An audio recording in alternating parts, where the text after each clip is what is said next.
So good morning guys. तो चलिए start करते हैं आज के यानी कि 12 अक्टूबर के इंपॉर्टेंट करंट अफेयर्स को।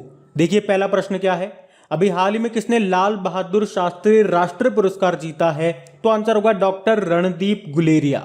तो हमारे जो उपराष्ट्रपति हैं एम वेंकैया नायडू जी, उन्होंने डॉक्टर रणदीप गुलेरिया को उत्कृष्टता के लिए 22वां लाल बहादुर शास्त्री राष्ट्रीय पुरस्कार से सम्मानित किया। तो डॉक्टर रणदीप गुलेरिया ये कौन है? ये एक प्रतिष्ठित पल्मोनोलॉजिस्ट हैं और एम्स के निदेशक हैं, और इन्हें वैसे 2015 में भारत का चौथा सर्वोच्च नागरिक सम्मान पद्मश्री भी मिल चुका है। तो पुरस्कार का नाम है लाल बहादुर शास्त्री राष्ट्रीय पुरस्कार। किसे मिला? डॉक्टर रणदीप गुलेरिया को। किसने दिया? उपराष्ट्रपति एम वेंकैया नायडू जी ने। चलो बताओ, एम वेंकैया नायडू जी को अभी गोपीनाथ बारदुले पुरस्कार किस राज्य सरकार ने दिया था? बाकी जी सतीश रेड्डी डीआरडीओ के अध्यक्ष हैं, अभी हमने पढ़ा था कल ही इनके बारे में। एस्ट्रोनॉटिकल सोसाइटी ऑफ इंडिया ने आर्यभट्ट पुरस्कार से सम्मानित किया था। बेन्यामिन की बात करेंगे, मलयालम लेखक हैं ये, अभी उन्हें उनकी बुक मंथली रिले 20 कम्युनिस्ट वर्षंगल के लिए 45वां Vayalar Ram Varma memorial literary award मिला था। और डॉक्टर अब्दुल कादिर खान, पाकिस्तान के परमाणु बम का जनक इन्हें माना जाता है, और अभी इनका निधन हो गया। वैसे लाल बहादुर शास्त्री जी के बारे में आप जानते हो, भारत के दूसरे नंबर के प्रधानमंत्री थे ये। याद रखो, इनके समाधि स्थल को क्या कहा जाता है? विजय घाट कहते हैं। और लाल बहादुर शास्त्री जी के नाम पे एक इंटरनेशनल एयरपोर्ट है जो आपको मिलेगा उत्तर प्रदेश में, और इनके नाम पे गन्ना किसान संस्थान भी है, वो आपको मिलेगा लखनऊ यूपी में। बढ़ते हैं आगे। फिर बताइए, अभी हाल ही में एक दिन के लिए भारत में ब्रिटिश उच्चायुक्त हाई कमिश्नर कौन बनी है? तो आंसर होगा अदिति माहेश्वरी। तो राजस्थान की हैं ये अदिति माहेश्वरी, और अभी ये एक दिन के लिए भारत में ब्रिटिश उच्चायुक्त बनी है। एक्चुअली में उन्होंने 11 अक्टूबर को अंतर्राष्ट्रीय बालिका दिवस मनाने के लिए 2017 से हर साल आयोजित उच्चायुक्त दिवस प्रतियोगिता को जीता है, इसीलिए उनको भारत में एक दिन का ब्रिटिश उच्चायुक्त बनाया गया। क्या नाम है? अदिति माहेश्वरी। बाकी सृष्टि गोस्वामी उत्तराखंड में एक दिन की मुख्यमंत्री बनी थी। अजंता नियोग असम की पहली महिला वित्त मंत्री फाइनेंस मिनिस्टर बनी। Dhriti Banerjee zoological survey of India की पहली महिला निदेशक बनी। चलो एक प्रश्न का जवाब दो, national council of applied economics research की पहली महिला महानिदेशक कौन बनी थी? तो याद रखना, पूनम गुप्ता बनी थी।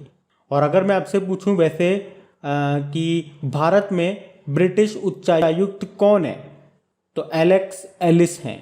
और उल्टा पूछूंगा तो कि ब्रिटेन में भारतीय उच्चायुक्त हाई कमिश्नर कौन है, तो गायत्री कुमार है। ये नाम भी ध्यान रखना। बढ़ते आगे। फिर बताइए, अभी हाल ही में आर्थिक विज्ञान में किसे नोबेल पुरस्कार 2021 के लिए चुना गया है? यानी कि अर्थशास्त्र का नोबेल पुरस्कार किसे मिला? तो 3 जने हैं, डेविड कार्ड, जोशुआ एंग्रिस्ट और गुइडो इम्बेंस। ये डेविड कार्ड कनाडाई मूल के हैं, और जोशुआ एंग्रिस्ट ये अमेरिकन है, और गुइडो इम्बेंस ये डच हैं। और इन्हें अनपेक्षित प्रयोगों या तथा कथित नेचुरल एक्सपेरिमेंट से निष्कर्ष निकालने पर काम करने के लिए मिलेगा ये 2021 का अर्थशास्त्र का नोबेल पुरस्कार। मैंने आपको कई बार बताया है, नोबेल पुरस्कार कितने क्षेत्रों में दिया जाता है? 6 क्षेत्रों में दिया जाता है, लेकिन जब इसकी शुरुआत हुई थी 1901 में, तब ये 5 क्षेत्रों में दिया जाता था। फिर 1969 से अर्थशास्त्र के क्षेत्र में भी दिया जाने लगा, इसीलिए आप कहते हो 6 क्षेत्रों में दिया जाता है। तो 1969 में पहली बार किसको मिला था? 2 जनों को मिला था। क्या नाम है उनका? रॉगनार फ्रिस्क और जॉन टिनबर्गेन। और पहले भारतीय कौन थे जिन्हें अर्थशास्त्र का नोबेल पुरस्कार मिला था? ये भी मैं आपको कई बार बता चुका हूं। 1998 में मिला था अमर्त्य सेन को, और अभी अमर्त्य सेन ने एक बुक भी लिखी है। चलो यही प्रश्न आपके लिए बन जाएगा, अभी उन्होंने कौन सी बुक लिखी है ये कमेंट बॉक्स में टाइप करके बताओ। बाकी अगर पीछे का आप रिवीजन करना चाहोगे तो केमिस्ट्री के फील्ड में किसको मिलेगा? बेंजामिन लिस्ट और डेविड WC मैकमिलन को। फिजिक्स में 3 जने हैं, सियुकुरो मानाबे, क्लाउस हैसलमैन और जियोर्गियो पारेसी। मेडिसिन में डेविस जूलियस और ऑर्टेम पेटापोटियान को। लिटरेचर यानी कि साहित्य में अब्दुल रज़क गुरनाह को। शांति का किसको मिलेगा? दामित्री मुराटोव और मारिया रेसा को। और अभी हमने अर्थशास्त्र का देख लिया। तो ये सारे आपको याद रखने, बढ़ते आगे। फिर अगला प्रश्न है, अभी हाल ही में राजस्थान हाईकोर्ट के मुख्य न्यायाधीश के रूप में किसे नियुक्त किया गया? तो आंसर होगा अकील कुरैशी को। अच्छा, अब देखिए यहाँ पे आपकी फिर से करंट अफेयर्स बढ़ जाती है, क्योंकि अभी राष्ट्रपति रामनाथ कोविंद जी ने देश के 8 हाईकोर्ट में नए चीफ जस्टिस, नए मुख्य न्यायाधीशों की नियुक्ति को मंजूरी दे दी है। उसके अलावा देश के 4-5 हाईकोर्ट के चीफ जस्टिसों को ट्रांसफर कर दिया है। अब एक एक करके मैं आपको बताता जाता हूं, सुनते जाना। देखो, अभी तो हमने क्या पढ़ा, राजस्थान हाईकोर्ट में नए चीफ जस्टिस बन गए कौन? अकील कुरैशी। ये अकील कुरैशी अभी तक त्रिपुरा में थे, ध्यान से सुनना, त्रिपुरा के चीफ जस्टिस थे जो अब राजस्थान के चीफ जस्टिस बन जाएंगे। राजस्थान के अभी तक कौन थे? इंद्रजीत मोहंती, और ये कहाँ चले गए? इनको भेज दिया गया त्रिपुरा में, यानी कि त्रिपुरा के तो राजस्थान में और राजस्थान के त्रिपुरा में। ये क्लियर है? उसके बाद पकड़ो मेघालय को। मेघालय हाईकोर्ट के जो न्यायाधीश थे, जज थे, कौन? रंजीत वी मोरे। इन्हें मेघालय का चीफ जस्टिस बना दिया गया, मतलब मेघालय में ही है। मेघालय के जो जज थे रंजीत वी मोरे, ये मेघालय हाईकोर्ट के चीफ जस्टिस बन गए, ठीक है। और मेघालय हाईकोर्ट के चीफ जस्टिस कौन थे अभी तक? विश्वनाथ सोमादर। इन्हें सिक्किम हाईकोर्ट का चीफ जस्टिस बना दिया गया। उसके अलावा छत्तीसगढ़ हाईकोर्ट के जो चीफ जस्टिस थे कौन? प्रशांत कुमार मिश्रा। ये आंध्र प्रदेश में चले गए, मतलब आंध्र प्रदेश का जो अमरावती हाईकोर्ट है, देश का सबसे नवीनतम हाईकोर्ट, वहां चीफ जस्टिस बन गए हैं कौन? प्रशांत कुमार मिश्रा। और आंध्र प्रदेश हाईकोर्ट के चीफ जस्टिस कौन थे? ए.के. गोस्वामी। इन्हें छत्तीसगढ़ हाईकोर्ट का बना दिया गया, मतलब छत्तीसगढ़ वाले तो आंध्र प्रदेश चले गए और आंध्र प्रदेश वाले छत्तीसगढ़ आ गए। अब अगला देखो, मध्य प्रदेश हाईकोर्ट के जो जज हैं, क्या नाम है उनका? प्रकाश श्रीवास्तव। उन्हें कलकत्ता हाईकोर्ट का चीफ जस्टिस बना दिया गया। किसे? मध्य प्रदेश हाईकोर्ट के जज को। क्या नाम है? प्रकाश श्रीवास्तव। ये कलकत्ता हाईकोर्ट के चीफ जस्टिस बन गए। वैसे अभी तक कलकत्ता हाईकोर्ट के चीफ जस्टिस कौन थे? राजेश बिंदल थे। कौन थे? राजेश बिंदल। इन्हें इलाहाबाद हाईकोर्ट का चीफ जस्टिस बना दिया गया। और इलाहाबाद हाईकोर्ट के अभी तक चीफ जस्टिस कौन थे? ऋतुराज अवस्थी थे। कौन थे? ऋतुराज अवस्थी। इन्हें कर्नाटक हाईकोर्ट का चीफ जस्टिस बना दिया गया। और कर्नाटक हाईकोर्ट के चीफ जस्टिस अभी तक कौन थे? सतीश चंद्र शर्मा। कौन थे? सतीश चंद्र शर्मा। इन्हें तेलंगाना हाईकोर्ट का चीफ जस्टिस बना दिया गया। और यहीं से आप पकड़ लो, कर्नाटक हाईकोर्ट के न्यायाधीश जज थे, एक नाम है उनका अरविंद कुमार। कर्नाटक हाईकोर्ट के जज थे ये अरविंद कुमार। इन्हें गुजरात हाईकोर्ट का जस्टिस बना दिया गया। बिल्कुल चेंज चलिए, समझ में आ गया। मध्य प्रदेश हाईकोर्ट के जज से हम लोगों ने शुरू किया था। और मध्य प्रदेश हाईकोर्ट के चीफ जस्टिस कौन है? मोहम्मद रफीक हैं। कौन है? मोहम्मद रफीक। इन्हें भी भेज दिया गया, अभी कुछ दिन पहले तो बदले ही थे ये। तो अब मोहम्मद रफीक ये हिमाचल प्रदेश हाईकोर्ट के नए चीफ जस्टिस बन गए हैं। और हिमाचल प्रदेश हाईकोर्ट के चीफ जस्टिस कौन हुआ करते थे? आर.वी. मलिमथ हुआ करते थे। इन्हें मध्य प्रदेश हाईकोर्ट का चीफ जस्टिस बना दिया गया, यानी कि यहाँ पे भी स्विच हो गए, यानी कि मध्य प्रदेश वाले तो हिमाचल प्रदेश में और हिमाचल प्रदेश वाले मध्य प्रदेश में चले गए। तो जिस तरह से, जिस फॉर्मेट में मैंने आपको बताने की कोशिश की है, इसको कॉपी पे नोट करना, 2-4 बार इसको लिख लिख के याद करना, तभी आपको ये याद होएगा। इसको हल्के में मत लेना। और मैं एक काम करूँगा, इनकी क्विज बना करके आपकी क्रैक एग्जाम एप्लीकेशन पे अपलोड भी करवा दूंगा, ताकि वहाँ जा करके आप इसकी 5-7 बार अच्छे से प्रैक्टिस कर लेना, ताकि आपके ये ध्यान में आ जाए। और रिवाइज करते रहना तो आपको ये याद हो जाएगी।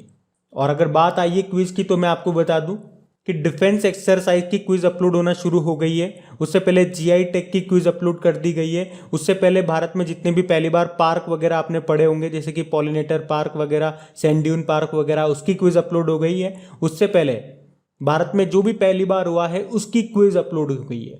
तो काफ़ी नई नई क्विजें अपलोड हो रही है। करंट अफेयर्स की तो डेली क्विज अपलोड होती ही है। तो वहाँ जाओ, प्रैक्टिस करो, अच्छे से अपनी स्पीड बनाओ। अगर कहीं गलती है तो सुधार करो। उसमें चीज़ें तो आपको डेली नई मिलेगी। रिवीजन करते रहो, रिवीजन इंपॉर्टेंट है। कितना आप रिवीजन कर रहे हो, कितनी चीज़ें आपको याद है, वो ज़्यादा इंपॉर्टेंट है। तो अगर एप्लीकेशन अभी तक आपने इंस्टॉल नहीं की है तो लिंक आपको नीचे डिस्क्रिप्शन में मिल जाएगा। डेली करंट अफेयर्स की PDF भी आपको वहीं पे मिल जाती है। अभी हम बढ़ते हैं आगे। फिर अब बताइए अभी हाल ही में किस राज्य की लौंग को जीआई टैग मिला है? तो आंसर होगा तमिलनाडु। तो कन्याकुमारी के मसाला उत्पादकों ने जिले के पहाड़ी क्षेत्रों में उगाए जाने वाली लौंग के लिए जीआई टैग प्राप्त किया है। यह अपने समृद्ध सुगंधित तेल सामग्री के लिए जाना जाता है। चलो यहीं से बनता है आपका होमवर्क प्रश्न, हींग की खेती करने वाला पहला भारतीय राज्य कौन सा है? ये आपको कमेंट बॉक्स में टाइप करके बताना है। बाकी जीआई टैग मतलब ज्योग्राफिकल इंडिकेशन, इसका अधिनियम आया था 1999 में, लागू हुआ था ये 2003 में, और पहली बार जीआई टैग मिला था सन 2004 में पश्चिम बंगाल की दार्जिलिंग टी को। अभी कुछ दिन पहले हमने पढ़ा था केरल के एडियूर मिर्च और कुट्टियट्टूर आम को जीआई टैग मिला था। महाराष्ट्र के सफेद प्याज को और वाडा कोलम चावल को जीआई टैग मिला था। उसी तरह से मध्य प्रदेश के चिन्नौर चावल को जीआई टैग मिला था। और चावल में तो आप बात करोगे तो मणिपुर के काले चावल को जीआई टैग मिल चुका है, असम के बोका चावल को जीआई टैग मिल चुका है, बिहार का कतरनी चावल है उसको भी जीआई टैग मिल चुका है। उसके अलावा पश्चिम बंगाल के सरभजा और सरपुरिया मिठाई को जीआई टैग मिला था। नागालैंड की अभी मीठी ककड़ी को जीआई टैग मिला था। राजस्थान की सोजत मेहंदी को जीआई टैग मिला था। और असम की जुडिमा राइस वाइन को भी जीआई टैग मिला था। और फिर से बता दूं, जीआई टैग पे क्विज बना करके अपलोड कर दी गई है, जा करके लगा लेना, बढ़ते हैं आगे। फिर बताइए अभी हाल ही में तेलंगाना और कौन सा राज्य मोबाइल कोर्ट यूनिट शुरू करने वाला देश का पहला राज्य बन गया? तो आंसर होगा उत्तराखंड। तो तेलंगाना और उत्तराखंड ये मोबाइल कोर्ट यूनिट शुरू करने वाला देश का पहला राज्य बन गया है। और इस मोबाइल कोर्ट यूनिट का उद्देश्य क्या है? जरूरत पड़ने पर महिलाओं और बाल पीड़ितों या गवाहों या डॉक्टरों या फिर मेडिकल चिकित्सकों को साक्ष्य के रिकॉर्डिंग की सुविधा प्रदान करना। ये जो मोबाइल कोर्ट्स है ये सबऑर्डिनेट कोर्ट्स के लिए है।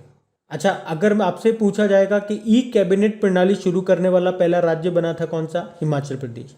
ई लोक अदालत शुरू करने वाला पहला राज्य पूछेंगे तो छत्तीसगढ़ आंसर होगा। और गुजरात हाईकोर्ट याद रखना देश का पहला हाईकोर्ट बना था जहां पे सुनवाई की यूट्यूब पर लाइव स्ट्रीमिंग शुरू की गई थी। और आज के इस वीडियो में स्टेट को हम ओपन नहीं कर रहे हैं, स्टेट के बारे में बात नहीं कर रहे हैं, क्योंकि वीडियो वैसे ही काफी लंबा हो गया है। वैसे डेली तो हम करते ही हैं। तो अभी हम बढ़ते आगे। फिर बताइए अभी हाल ही में भारतीय रेलवे ने त्रिशूल और किस नाम से 2 लंबी दूरी की मालगाड़ियां शुरू की है? तो आंसर होगा गरुड़। तो अभी भारतीय रेलवे ने 2 लंबी दूरी की मालगाड़ियों को शुरू किया है, जिनके नाम क्या क्या है वो याद रखने हैं। एक तो त्रिशूल है और एक गरुड़ है। और ये जो मालगाड़ियां हैं ये सामान्य जो मालगाड़ियां होती है उनसे 2 गुनी लंबी हैं, या आप कह सकते हो कई गुना लंबी है। ये जो त्रिशूल है ये दक्षिण मध्य रेलवे की पहली लंबी दूरी की ट्रेन है, जिसमें 3 मालगाड़ियां यानी कि 177 वैगन शामिल हैं। और इसी तरह से आपको याद होगा रेलवे ने देश की सबसे लंबी ट्रेन चलाई थी जिसका नाम था वासुकी। 3.5 किलोमीटर लंबी थी वो, 295 डब्बे थे उसमें। वैसे हमारे रेल मंत्री कौन है? अश्विनी वैष्णव है। और स्वतंत्र भारत के पहले रेल मंत्री कौन थे? जॉन मथाई थे। और रेलवे बोर्ड के सीईओ कौन है? सुनीत शर्मा है। पहले सीईओ कौन थे? विनोद कुमार यादव थे। बढ़ते आगे। फिर बताइए अभी हाल ही में Turkey Grand Prix Formula 1 race 2021 को किसने जीता? तो आंसर होगा वोल्टेरी बोटास ने। वोल्टेरी बोटास ये कहां से हैं? ये फिनलैंड से हैं। मर्सिडीज के ड्राइवर हैं ये। अभी इन्होंने Turkey Grand Prix Formula 1 race 2021 को जीत लिया। याद रखना इस साल की ये इनकी पहली जीत है, तो इनका तो नाम याद रखना आप। सेकंड नंबर पे मैक्स वर्स्टपन रहे, आप जानते हो नीदरलैंड से हैं, रेड बुल के ड्राइवर हैं। थर्ड नंबर पे सर्जियो पेरेज रहे जो कि मैक्सिको से हैं और रेड बुल के ड्राइवर हैं। जो आपके फेवरेट हैं जो हमेशा जीतते हैं लुइस हैमिल्टन, वो 5वें नंबर पे रहे। और जितनी भी इस साल ये फार्मूला 1 रेसेस हुई है उसकी क्विज भी आपको क्रैक एग्जाम एप्लीकेशन पे मिल जाएगी। बढ़ते हैं आगे। फिर बताइए अभी हाल ही में अंतर्राष्ट्रीय बालिका दिवस कब मनाया गया? तो आंसर होगा 11 अक्टूबर को। हर साल 11 अक्टूबर को international day of girl child के रूप में मनाया जाता है। तो इस दिन को अंतर्राष्ट्रीय स्तर पर शिक्षा, पोषण, बाल विवाह, कानूनी और चिकित्सा अधिकारों के आसपास लड़कियों के सामने आने वाले मुद्दों के बारे में जागरूकता बढ़ाने के लिए मनाया जाता है। थीम क्या है इस बार की? डिजिटल जनरेशन अवर जनरेशन, डिजिटल पीढ़ी हमारी पीढ़ी। एक राष्ट्रीय बालिका दिवस भी होता है जो 24 जनवरी को मनाते हैं। और इसके अलावा याद रखना राष्ट्रीय महिला दिवस मनाया जाता है 13 फरवरी को, और अंतर्राष्ट्रीय महिला दिवस 8 मार्च को मनाते हैं। ये भी ध्यान रखना, ये भी इंपॉर्टेंट है। बढ़ते हैं आगे। फिर बताइए अभी हाल ही में किस बैंक ने 6S अभियान शुरू किया? तो आंसर होगा पंजाब नेशनल बैंक। तो पंजाब नेशनल बैंक ने त्योहारी सीजन के दौरान रियायती दर पर वित्तीय सेवाओं का विस्तार करने के लिए एक ग्राहक आउटरीच कार्यक्रम के तहत 6S अभियान को शुरू किया है। उद्देश्य क्या है? देश में वित्तीय सेवाओं के विकास के लिए एक विशेष जागरूकता अभियान चलाना। पंजाब नेशनल बैंक, इसकी स्थापना होती है 1894 में लाहौर पाकिस्तान में। वर्तमान में हेडक्वार्टर नई दिल्ली में है। MD CEO SS Mallikarjun Rao हैं। बाकी HDFC बैंक, अभी इसने दुकानदार ड्राफ्ट योजना शुरू की थी। फेडरल बैंक फेडी नाम से एक artificial intelligence based virtual assistant launch किया था। एक्सिस बैंक वियर एंड पे कॉन्टैक्टलेस पेमेंट वेयरेबल डिवाइस को लॉन्च किया था। तो ये भी ध्यान रखना। बढ़ते आगे। अच्छा बताइए अभी हाल ही में केंद्र सरकार ने त्योहारों के दौरान कोविड पर अंकुश लगाने के लिए कौन सा मिशन शुरू किया? Mission 100 days. तो अभी केंद्र सरकार ने त्योहार के सीजन के दौरान कोविड-19 संक्रमण के प्रसार को नियंत्रित करने के लिए मिशन 100 डेज नाम से एक अभियान शुरू किया। केंद्र ने राज्यों को अगले 100 दिन के दौरान अतिरिक्त सतर्क रहने और कोविड के लिए उपयुक्त व्यवहार सुनिश्चित करने के लिए कहा है। तो क्या है ये मिशन 100 डेज? आपको याद रखना है। बढ़ते आगे। फिर बताइए अभी हाल ही में किसने 15वें एशियाई फिल्म पुरस्कारों में द डिसाइपल के लिए बेस्ट स्क्रीन प्ले अवार्ड जीता? तो आंसर होगा चैतन्य तम्हाणे। तो अभी निर्देशक हैं ये चैतन्य तम्हाणे। इन्होंने 15वें एशियाई फिल्म पुरस्कारों में अपनी मराठी भाषा की फिल्म द डिसाइपल के लिए बेस्ट स्क्रीन प्ले अवार्ड जीता। जबकि 2021 के इस 15वें एशियन फिल्म फेस्टिवल में बेस्ट फिल्म का अवार्ड मिला था वॉइस ऑफ अ स्पाई को। इससे पहले 67वें नंबर के नेशनल फिल्म अवार्ड्स की घोषणा हुई थी। उसमें बेस्ट हिंदी फिल्म रही थी छिछोरे। बेस्ट एक्टर चुने गए थे मनोज बाजपेयी भोंसले मूवी के लिए और धनुष असुरन के लिए। और बेस्ट एक्ट्रेस थी कंगना रनौत मणिकर्णिका और पंगा मूवी के लिए। तो अब बात करेंगे कल के वीडियो में पूछे गए प्रश्न के उत्तर की। तो कल के वीडियो में आपसे पूछा था विश्व प्रवासी पक्षी दिवस कब मनाया गया? साल में 2 बार मनाते हैं, मई और अक्टूबर के दूसरे शनिवार को। तो 8 मई और 9 अक्टूबर को हमने मनाया। आप सभी ने प्रश्न का बिल्कुल सही उत्तर दिया है। और गाइस सेशन अच्छा लगा हो तो लाइक करके दोस्तों के साथ में शेयर जरूर कर देना। जो भी व्हाट्सएप ग्रुप हो, जो भी स्टडी ग्रुप हो गया, वहां पे इस वीडियो के लिंक को एक बार शेयर जरूर कर देना। और हाँ, अगर आप में से कोई इस वीडियो को वेरी फर्स्ट टाइम देख रहा है तो आपको साथ में बता दूं, इन वीडियोस के अलावा आपके डेली करंट अफेयर्स के लिए या करंट अफेयर्स में जो भी बर्निंग इश्यूज रहते हैं या कोई स्पेशल टॉपिक रहता है तो उस पर ऑडियो में तैयार करता हूँ। तो वो ऑडियो आप जरूर सुना करें। ऑडियो कहाँ मिलेगा? उसका लिंक आपको नीचे डिस्क्रिप्शन में मिल जाएगा, ऑडियो रिवीजन करके। तो जैसे उस लिंक पे आप क्लिक करेंगे मेरी ऑडियो प्रोफाइल खुल जाएगी। वहां पे फॉलो का बटन आएगा, उस पर प्रेस करके पास में बेल आइकन को क्लिक कर लेना, ताकि जब भी ऑडियोज अपलोड हो उसका नोटिफिकेशन आपको मिल सके। वो ऑडियो बहुत इंपॉर्टेंट है, उन्हें सुना जरूर करें। Thank you guys.